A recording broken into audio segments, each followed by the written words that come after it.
Hey everyone, welcome back to my channel. So आज का जो वीडियो है वो है फाइटो हार्मोन्स के बारे में। As a introduction point of view हम जानेंगे कि क्या होता है फाइटो हार्मोन्स, उसकी फंक्शंस क्या है और कितने टाइप्स के फाइटो हार्मोन्स होते हैं। सो चलिए स्टार्ट करते हैं। So what is phyto hormone? Phyto hormone क्या होते हैं? सो फाइटो का क्या मतलब होता है? फाइटो का मतलब प्लांट होता है, राइट? तो मतलब ये प्लांट में पाए जाते हैं और जो प्लांट में हार्मोन्स पाए जाते हैं उन्हें हम फाइटो हार्मोन कहते हैं। तो जैसे कि एनिमल्स या ह्यूमन की जो हार्मोन्स होते हैं उनके बारे में तो हमें पता है कि वो क्या करते हैं। हर चीज़ के लिए, किसी चीज़ की कमी है, किसी चीज़ की ग्रोथ हो रही है, तो उन सब के लिए जो है वो हार्मोन्स ही रिस्पॉन्सिबल होता है। तो ऐसे ही बिल्कुल प्लांट्स में भी हार्मोन्स होते हैं जो उनके ग्रोथ, उनके इनहिबिशन और हर चीज़ के लिए, उनके डेवलपमेंट, उनके जर्मिनेशन, ऑल एक्टिविटीज़ के लिए जो होते हैं वो हार्मोन्स रिस्पॉन्सिबल होते हैं और उन्हें हम बोलते हैं phytohormones. So hormones produce by plant that control और रेगुलेट जर्मिनेशन, ग्रोथ मेटाबॉलिज्म और other physiological activities is called phytohormone. तो जैसा कि मैंने बताया कि ये कंट्रोल करते हैं जर्मिनेशन को, ग्रोथ मेटाबॉलिज्म को और अदर फिजियोलॉजिकल एक्टिविटीज़ होती हैं उनको कंट्रोल करते हैं और इसी को हम बोलते हैं फाइटोहार्मोन्स। और ये act as a signal molecule, ये सिग्नल मॉलिक्यूल काम करते हैं क्योंकि ये सिग्नलिंग के थ्रू एक जगह से दूसरे जगह जाते हैं।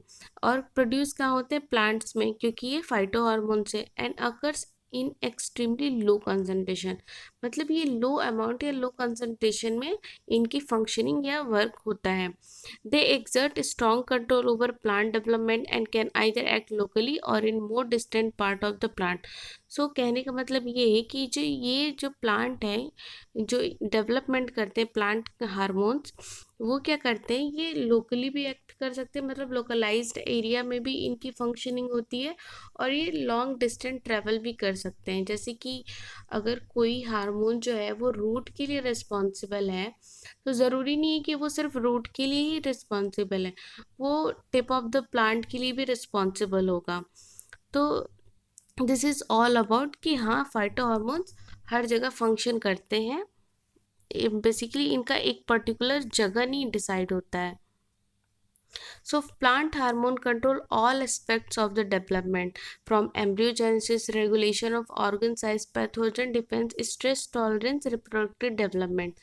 तो ये जो होते हैं प्लांट हार्मोन कहाँ कहाँ काम करते हैं? एम्ब्रियोजेनेसिस में ऑर्गन साइज को रेगुलेट करते हैं, पैथोजन डिफेंस में कि बाहर से कोई पैथोजन उसको उसको मतलब डिस्टर्ब कर रहा है, तो उसके लिए उसके इन्फेक्शन को रोकने के लिए जो प्लांट हार्मोन्स है वो फंक्शन करते हैं। और स्ट्रेस टॉलरेंस के लिए कि बाहर का जो इन्वायरमेंट है उसके स्ट्रेस से प्लांट को बचाने के लिए उसमें भी प्लांट हार्मोन्स हेल्प करते हैं and reproductive development also. So example of phyto hormones, कितने सारे टाइप्स के जो होते हैं फाइटो हार्मोन्स, उनकी एग्जाम्पल्स दिए हुए हैं। जैसे कि ऑक्सीन है, जिबरेलिन है, साइटोकाइनिन है, एथाइलिन है, एब्सिसिक एसिड है, ब्रासिनोस्टेरॉइड है, स्ट्रिगोलैक्टोन, जैस्मोनिक एसिड एंड सैलिसिलिक एसिड। ये जितने भी हार्मोन्स हैं ये सारे, इनका बहुत ही इम्पोर्टेंट रोल होता है। जैसे कि ऑक्सीन है, वो क्या करता है, वो सेल इलोंगेशन में हेल्प करता है, ये सेल के साइज को और बढ़ाता है जिसकी वजह से जो प्लांट है वो और इलोंगेट होते हैं। जिब्रेलिन का फंक्शन होता है फ्लावरिंग करना, स्टेम इलोंगेशन। एंड साइटोकाइनिन का क्या फंक्शन होता है? सेल डिवीजन करना। एथाइलिन क्या फंक्शन करता है? एथाइलिन जो है वो फ्रूट राइपनिंग में हेल्प करता है। एब्सिसिक एसिड स्ट्रेस में हेल्प करता है कि एनवायरनमेंट के स्ट्रेस से कैसे प्लांट को वो बचा सके, उसमें एब्सिसिक एसिड जो है वो हेल्प करता है। ब्रासिनोस्टेरॉइड क्या करता है कि ऑक्सीन के साथ ये प्रमोट करता है सेल डिवीज़न को और प्रोटेक्ट करता है during chilling and drought stress condition में, और इनहिबिट करता है लीफ एब्सेशन को। स्ट्रिगोलैक्टोन क्या करता है कि जो पैरासिटिक प्लांट्स होते हैं उनकी जर्मिनेशन में हेल्प करता है। जैस्मोनिक एसिड क्या करता है कि रेगुलेट करता है एबायोटिक स्ट्रेस में as well as biotic stress में। और इनहिबिट करता है पॉलन जर्मिनेशन को। और सैलिसिलिक एसिड का भी स्ट्रेस फिजियोलॉजी में बहुत ही इंपॉर्टेंट रोल देखा गया है।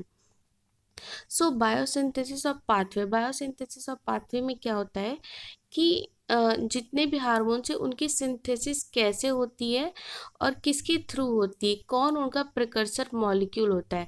सो ऑक्सीन का जो प्रिकर्सर मॉलिक्यूल होता है वो होता है ट्रिप्टोफैन, जो कि एक अमीनो एसिड है।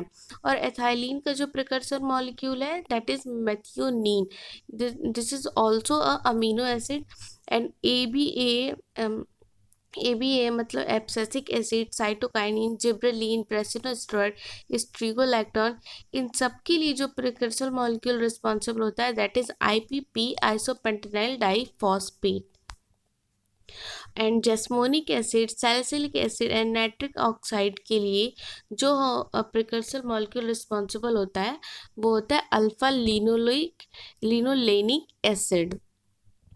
सो हम बात करते हैं अब ऑक्सीन के बारे में। तो ऑक्सीन क्या है कि ये फर्स्ट जो है हार्मोन डिस्कवर किया गया था as a growth promoting chemical के फॉर्म में। और ये कहाँ पे ग्रोथ प्रमोट करता है? At the tip of the plant. ये जो प्लांट का टिप पोर्शन होता है उसको प्रमोट करने के लिए जो हार्मोन्स होता है वो ऑक्सीन रिस्पॉन्सिबल होता है। और ये जैसे कि मैंने पहले बताया कि सेल एलोंगेशन को प्रमोट करता है and produce in stem, buds and roots. मतलब ये कहाँ कहाँ प्रोड्यूस हो सकता है? स्टेम में भी, बर्ड्स में भी एंड रूट्स में भी। इट में प्रेजेंट नेचुरली एंड सिंथेटिकली भी डिराइव्ड होता है। ये नेचुरली भी इसको पाया गया है और सिंथेटिकली भी इसको डिराइव किया गया। और इसके डेरिवेटिव्स क्या है, मतलब ये किन से डिराइव्ड होता है? That is indole compound. And the site of synthesis, कहाँ पे इसकी साइट होती है सिंथेसिस होने की? That is apical meristem, shoot and root apical meristem. So ये क्या करता है, ऑक्सीन जो क्या करता है कि ये इनहिबिट करता है lateral buds of the plant. जो जैसा कि आप इस डायग्राम में देख सकते हैं कि जो लेटरल बड है, एक्सिलरी बड है, इसके इनहिबिशन के लिए ये रिस्पॉन्सिबल होता है और ये प्रमोट करता है एक्टिव एपिकल बड को। मतलब एपिकल बड को एक्टिव करता है, उनके इलोंगेशन के लिए ये हेल्प करता है। Auxin moves to the darker side of the plant, causing the cells there to grow larger than corresponding cells on the lighter side of the plant. This produces a curving or the plant stem tip towards the light, a plant movement known as photoperiodism. So कहने का मतलब ये है कि जो oxygen है वो किधर मूव करता है? Darker side of the plant. मतलब जो प्लांट का डार्कर साइड है, ऑक्सीन की प्रेजेंस वहाँ पे होती है और ये क्या करता है? सेल के इलोंगेशन में हेल्प करता है। और जब सेल इलोंगेट हो जाता है तो ये क्या करेगा? बेंडिंग शो करेगा towards the light.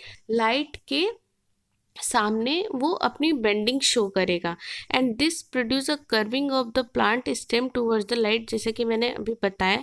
And a plant movement, यही जो मूवमेंट है इसी को हम फोटो पीरियोडिज्म कहते हैं।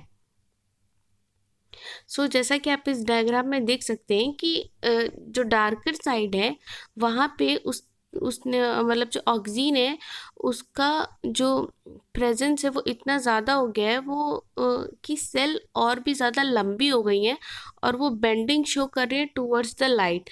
लाइट जिधर पड़ रही है उधर की साइड जो प्लांट की है वो बेंडिंग शो कर रही है और इसी को हम फोटो पीरियोडिज्म कहते हैं।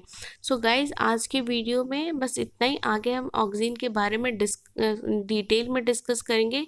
सो thank you so much guys, और मेरे चैनल को प्लीज़ सब्सक्राइब करिए, कमेंट करिए, लाइक करके ज़रूर बताइए कि आपको ये वीडियो कैसा लगा। So bye bye, thank you so much.